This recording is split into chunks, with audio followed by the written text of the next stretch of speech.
तो now kingdom fungi, kingdom fungi में हमने ये बात देख ली कि ब्रेड में फंगस लग जाती है, और इसके अलावा ब्रेड है उसमें फंगस है, यीस्ट फंगस है, इसके अलावा पेनिसिलियम जो एंटीबायोटिक है वो भी फंगस है। तो इस तरीके से इनकी मॉर्फोलॉजी में there is large difference found in its morphology. We keep our edibles in refrigerator due to keeping it away from fungus। तो इसलिए वैसे ये warm dark and moist place पे पाए जाते हैं, लेकिन ज़्यादा कूल कर दो तो हम अपने सामान को फंगस से बचा सकते हैं। So with the exception of yeast, ये जो यूनिसेलुलर हैं, otherwise fungi are multicellular except east.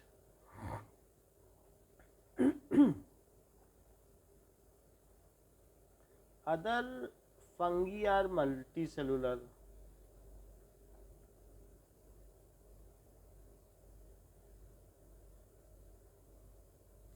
ये भी है। नाउ जैसे कि हम देखते हैं कि ब्रेड पर, जो ब्रेड के पीस पर भी फंगस लग जाती है, तो इसके पीस पर जो फंगस लगती है तो ऊपर इस तरीके से स्पोर लाइक फॉर्मेशन होता है, और नीचे इनका इस तरीके का स्ट्रक्चर डेवलप हो जाता है ऐसा, और वो धीरे धीरे ऐसे फैलता रहता है। तो ये नीचे तक फैल जाता है और काफ़ी अंदर तक पहुंच जाता है। सो इसको फ्रूटिंग बॉडीज कह सकते हैं, फ्रूटिंग बॉडीज, जो कि ब्रेड माउल्ड है, ब्रेड माउल्ड। इसके अलावा जो नीचे है वो हाइफे है, इसके नीचे, ठीक है। सो दिस इज फिलामेंट, और ये स्पोरेंजियम है, नीचे हाइफे है, और हाइफे का जो एक तरीके का रूट लाइक स्ट्रक्चर है जो कि अंदर पकड़ लेता है। बाकी स्पोरेंजियम में से स्पोर निकलते रहते हैं, तो ये स्पोर हो गए। And this is network of hyphae is called mycelium। so network of hyphae is called mycelium। तो उसे mycelium कहा जा सकता है। mycelium को और बड़ा करो तो क्या होगा, माइसीलियम को अगर हम बड़ा करेंगे तो वो इस तरीके से दिखेगा, और इसमें कई बार बहुत सारे न्यूक्लियस एक साथ दिख जाएंगे, तो उस ऐसे केस को सीनोसाइटिक कहेंगे। सीनोसाइटिक का मतलब कॉमन बॉक्स, एक ही जैसा है। सो ये माइसीलियम है।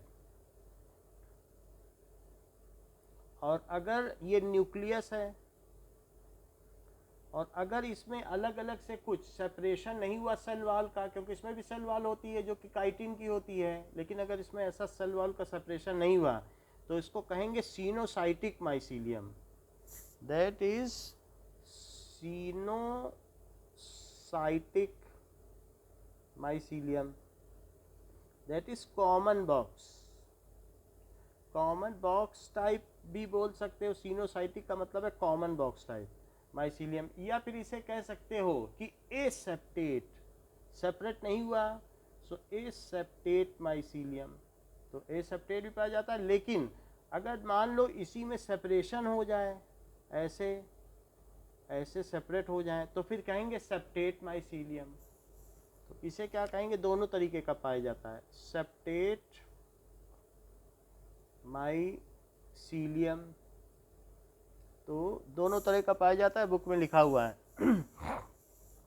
या तो सीनोसाइटिक होगा, अदर हैव ए सेप्टे और क्रॉस वॉल्स, जैसे अगली लाइन लिखी है तो उसमें सेप्टे होता है, तो सेप्टे माइसीलियम या सेप्टेट कह सकते हैं, ठीक है। क्रॉस वॉल किसकी बनी होती है, वॉल ऑफ काइटिन।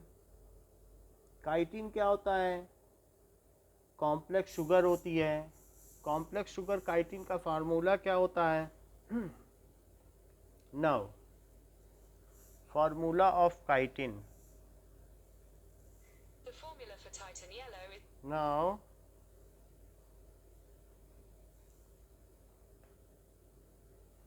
तो एक ये कॉम्प्लेक्स शुगर है, that is C8H13O5N to the power n।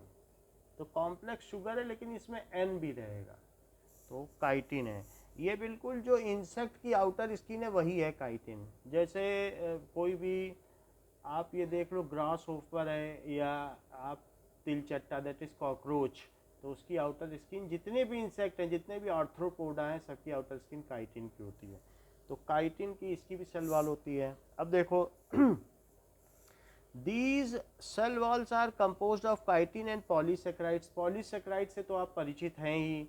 So cell wall chitin की है और C6H10O5 to the power n, इसको कहते हैं पॉलीसेक्राइड। कई तरीके के सेक्राइड हैं, एक मोनोसेक्राइड है, मोनोशुगर।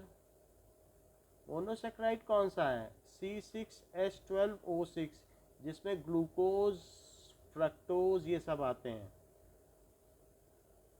फ्रक्टोज। और डाइसेक्राइड कौन सा होता है बताओ?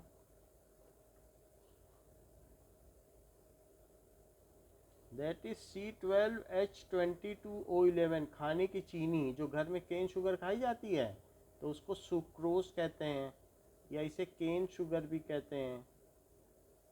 और पॉलीसेक्राइड किसे कहते हैं बताइए?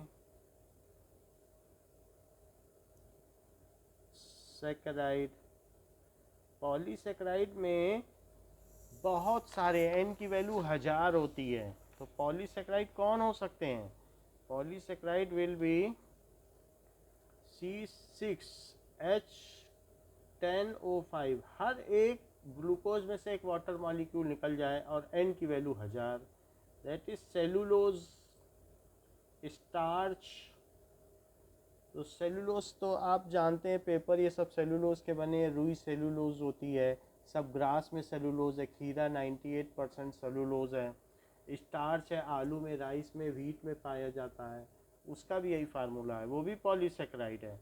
इसके अलावा ग्लाइकोजन जो ह्यूमन में पाया जाता है एज ए स्टोर हाउस, तो वो भी पॉलीसेक्राइड है। So these are the polysaccharides.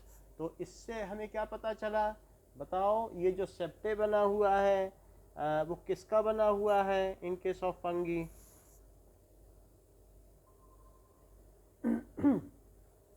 अमांशी, ये जो सेप्टे बना हुआ है, जो न्यूक्लियस को सेपरेट कर रहा है, बताओ किसका बना हुआ है?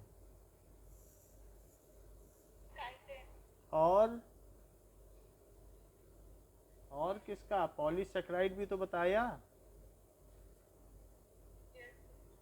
तो पॉलीसेक्राइड का बना हुआ है। माइसीलियम क्या होता है? Network of hyphae. क्या है? नेटवर्क। उनका जो मकड़ जाल है उसको कहते हैं माइसीलियम। सम हाइफे सिनोसाइटिक होते हैं विद मल्टी न्यूक्लिएटेड साइटोप्लाज्म होता है, उसमें बहुत सारे न्यूक्लियस हैं, तो सिनोसाइटिक होंगे। So some hyphae are continuous tube with multinucleus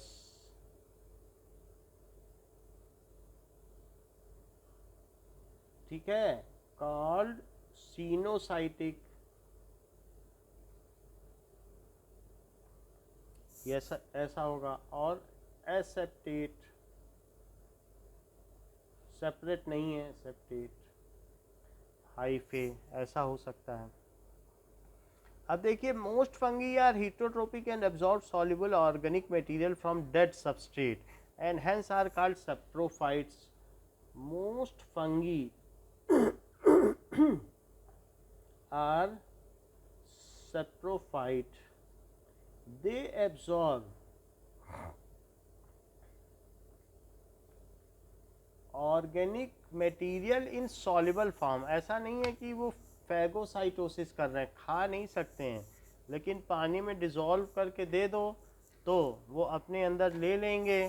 तो इस तरीके से जो ज़्यादातर फंगी हैं वो कैसे हैं, वो ऑर्गेनिक मटेरियल को सॉल्युबल फॉर्म में लेते हैं।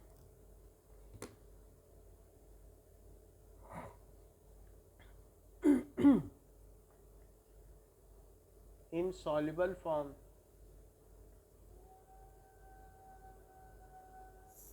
ऐसा है।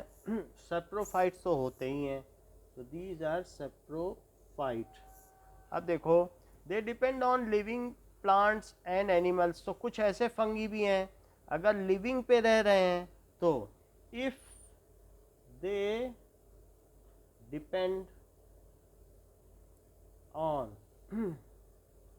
लिविंग प्लांट या एनिमल्स देन कॉल्ड पैरासाइट।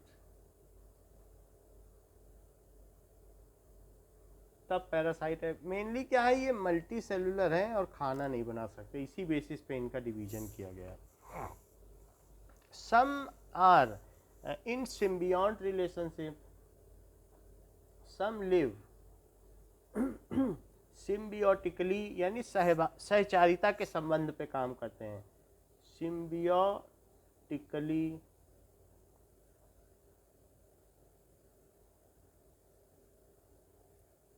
का सिद्धांत। तो जैसे कि लाइकेन है एग्जाम्पल, लाइकेन इन विच फंगी गिव्स शेल्टर। शेल्टर का मतलब है कि पत्थरों पे उगाता है जहाँ पानी रहता है, एंड एल्गे प्रिपेयर फूड।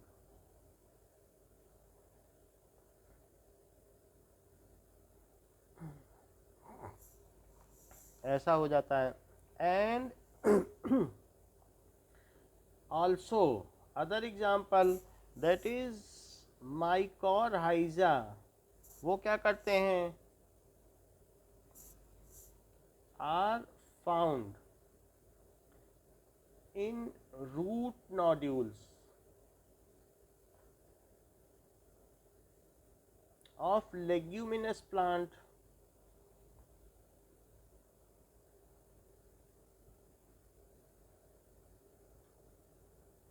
ठीक है, तो वहाँ पर ये पाए जाते हैं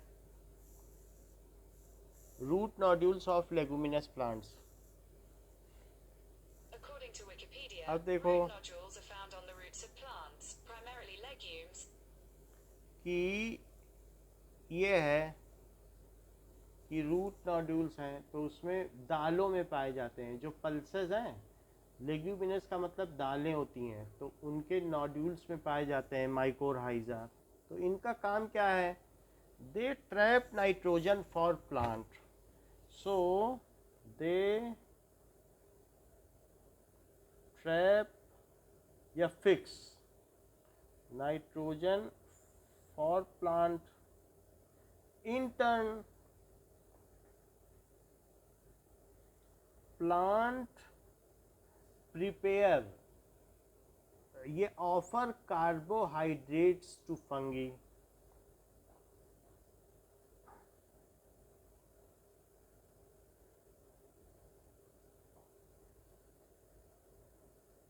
इस तरीके से ये भी एक सिम्बियोटिक रिलेशनशिप हो गया। अब देखो, इसके अलावा इनमें रिप्रोडक्शन दो तरीके से हो सकता है। सो रिप्रोडक्शन किस तरीके से हो सकता है, या तो इनमें वेजिटेटिव रिप्रोडक्शन होगा और या सेक्सुअल होगा। ठीक है, so reproduction can takes place by vegetative means. जैसे हमने देखा था कि ब्रायोफिल्म की पत्ती तोड़ के गिरा दी, या कोई चीज़ है, रोज़ प्लांट है, इधर काट के लगा दिया, तो उसको वेजिटेटिव कहते हैं। और दूसरा कौन सा हुआ, सेक्सुअल। तो वेजिटेटिव के केस में क्या होता है, ये फ्रेगमेंटेशन से हो सकता है। और इसके अलावा फिजन से हो सकता है और बडिंग से हो सकता है। बडिंग से किस में होता है? बडिंग का कोई एग्जांपल पता है?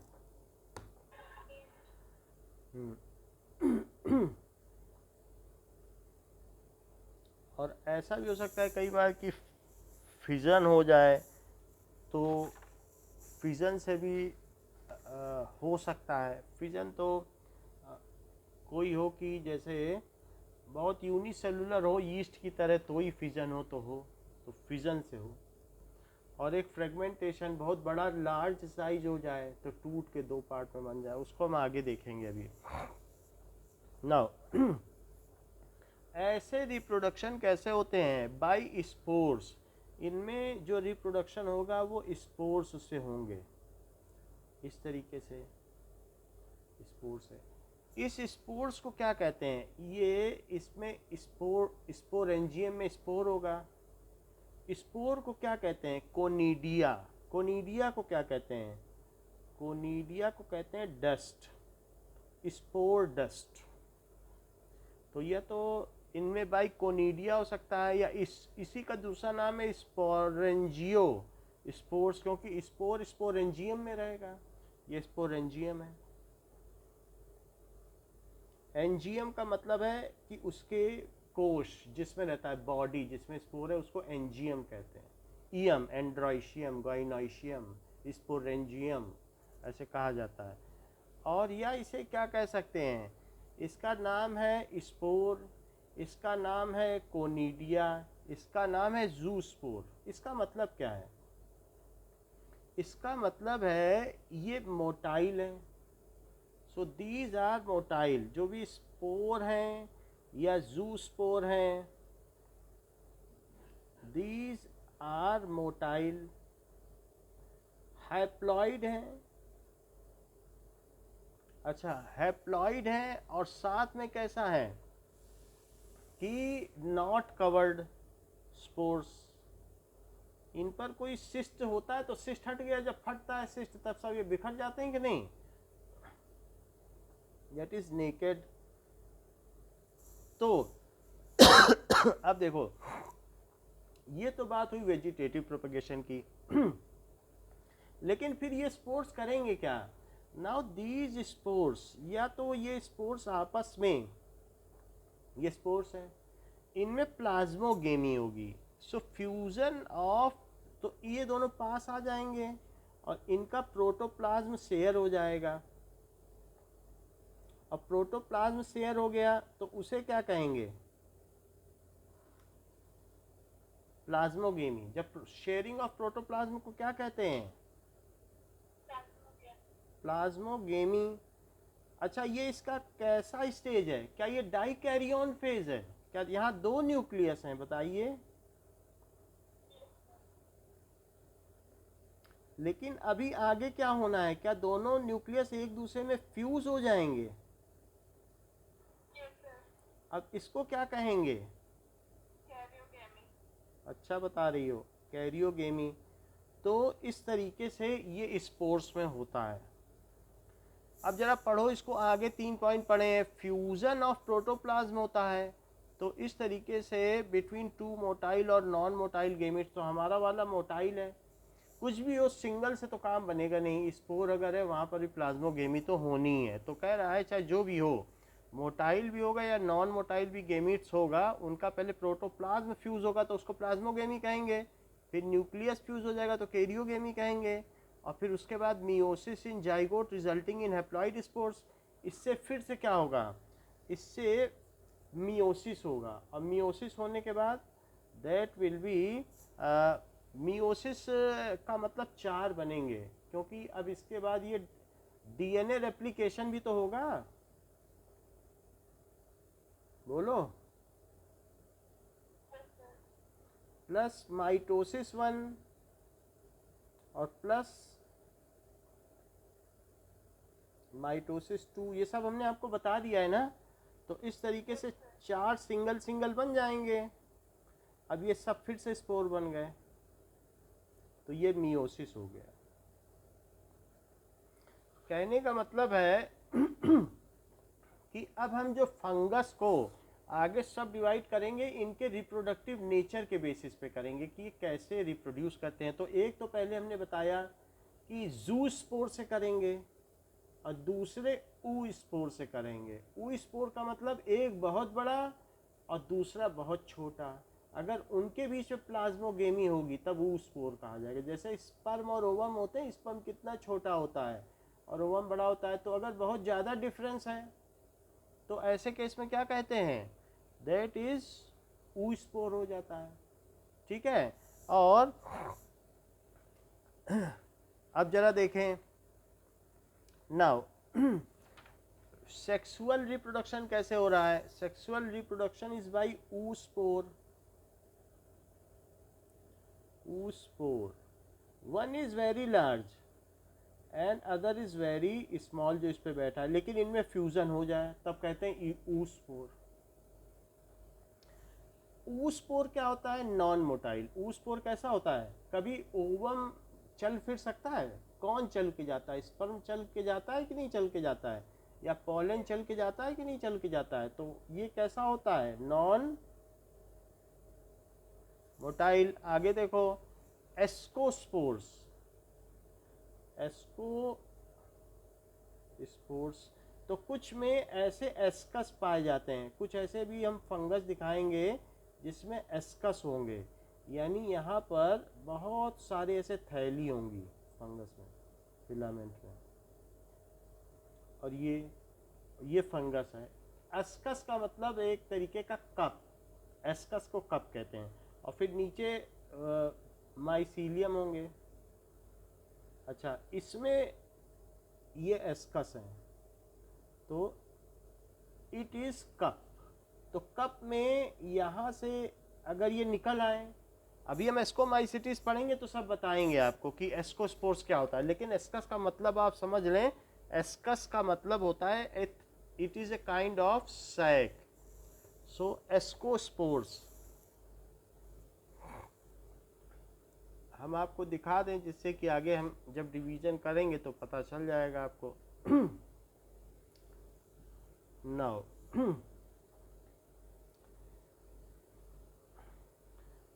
It is a kind of sac. तो सैक में जहां पर होगा तो वहां पर ये बात होगी।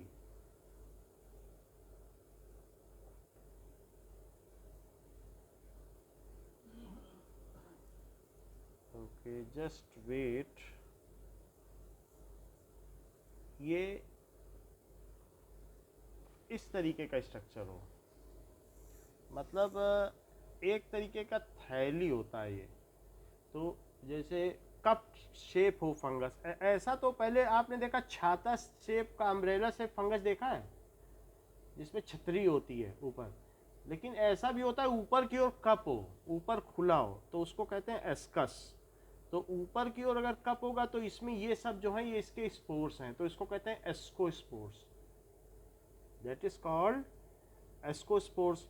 ये कैसे होते हैं जरा हम फिर से देख लें। तो एस्कोमाइसिटीज, एस्कोमाइसिटीज, जस्ट वेट।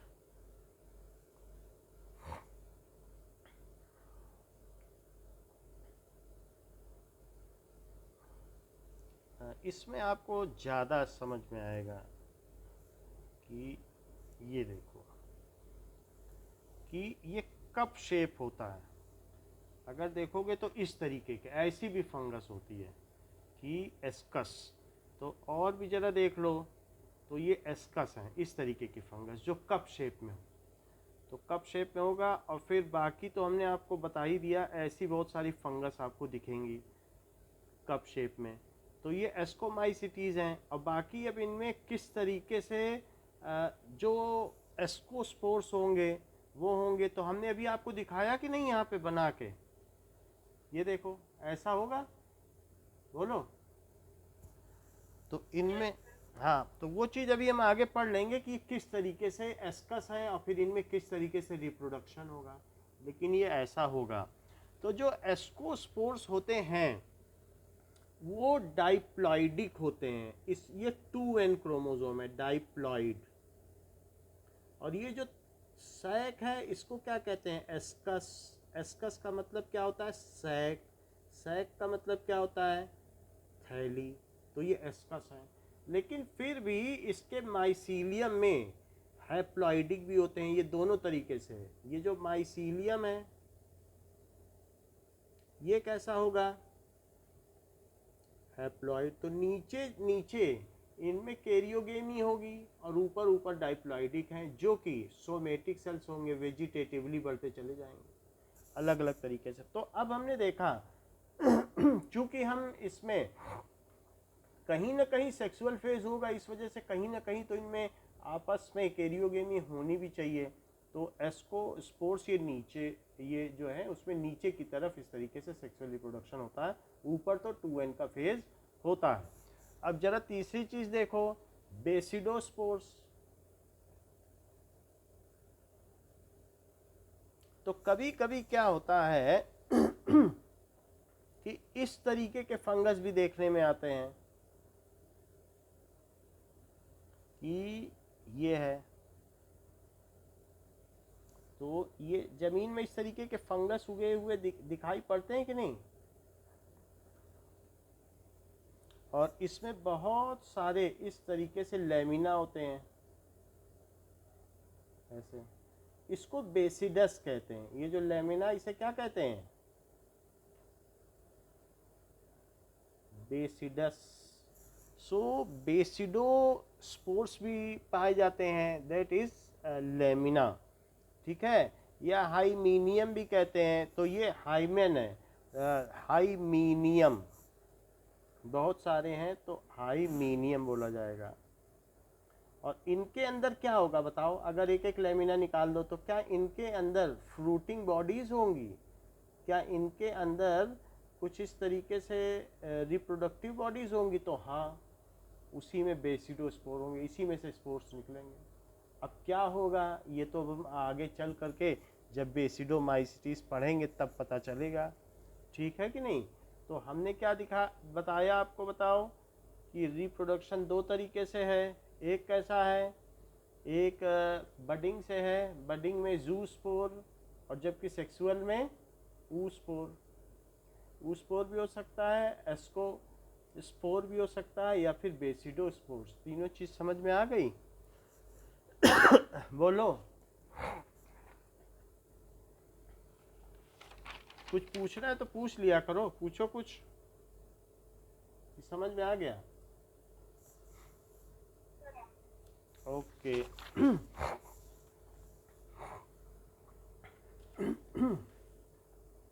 तो जो सेक्सुअल में डाइप्लॉइडिक हैं और जबकि वेजिटेटिव वाले में है वो हैप्लॉइडिक हैं, ऐसा बताया गया है। कोनिडिया यानी जो डस्ट है वो हैप्लॉइडिक है। बाकी the sexual cycle involves the following 3 steps.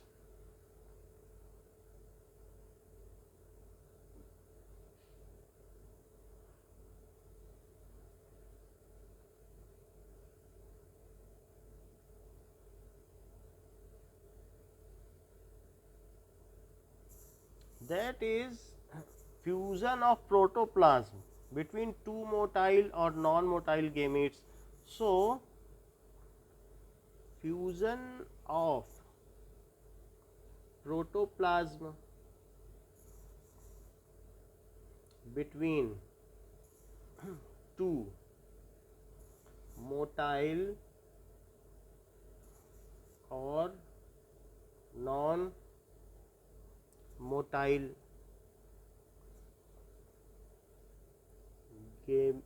Gametes, जब अगर एक जैसे होंगे दोनों गेमीट तो उनको कहते हैं आइसोगेमी, ठीक है। और जब मान लो एक बड़ा एक छोटा है तो कहते हैं एनाइसोगेमी, ओके, ठीक है। तो टू मोटाइल और non motile gametes called plasmogamy. Plasmogamy में भी कई तरीके की प्लाज्मोगेमी होती है। मान लो अगर ये दोनों आपस में इस तरीके से कॉपुलेशन कर रहे हैं, दोनों एक जैसे हैं, तो इसको क्या कहेंगे? आइसोगेमी। और एक छोटा है और एक बड़ा है तो उसमें क्या कहेंगे?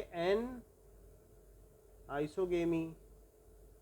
कई बार ऐसा होता है कि किस तरीके से होता है, और एक होता है दैट इज़ फ्लैजिला वाला भी हो जाता है, ऐसा भी हो जाता है। तो ये दोनों एनाइसोगेमी है। और एक बहुत बड़ा है और एक बहुत छोटा है, तब ऊगेमी कहेंगे। समझ में आ गया? तो वो शेप के आधार पर भी इसे कहा जा सकता है। तो कुछ भी हो, चाहे जो भी हो, लेकिन प्लाज्मोगेमी होती है, सभी में प्लाज्मोगेमी होगी। तो that is isogamous plasmogamy, anisogamous plasmogamy, oogamous plasmogamy. अब दूसरी चीज देखो, जब प्लाज्मा मिल गया तो दूसरा क्या हो गया? Fusion of two nuclei, fusion of two nuclei. फिर न्यूक्लियाई का है तो उसे क्या कहेंगे? कैरियोगेमी। और फिर थर्ड क्या है? मियोसिस इन जाइगोट, फिर मियोसिस हो जाएगा।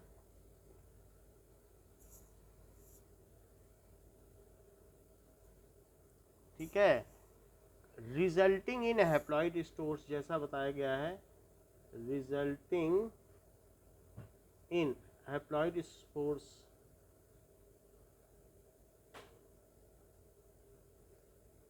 जब एक बार न्यूक्लियाई बन गए, डाइप्लॉइड हो गया ना, सो डाइप्लॉइडिक हो गया अब ये। ठीक है, डाइप्लॉइड, दोनों न्यूक्लियस मिल गए ना, दो न्यूक्लियस अलग अलग तो नहीं है ना, मिल गए, डाइप्लॉइड हो गया। अब उसके बाद रेप्लिकेशन होगा, 4 अलग अलग सेल बन जाएंगे, 4 अलग अलग जर्म सेल बन जाएंगे। तो हो जाएगा कि नहीं? मियोसिस से फिर से स्पोर बन जाएंगे कि नहीं? ठीक है,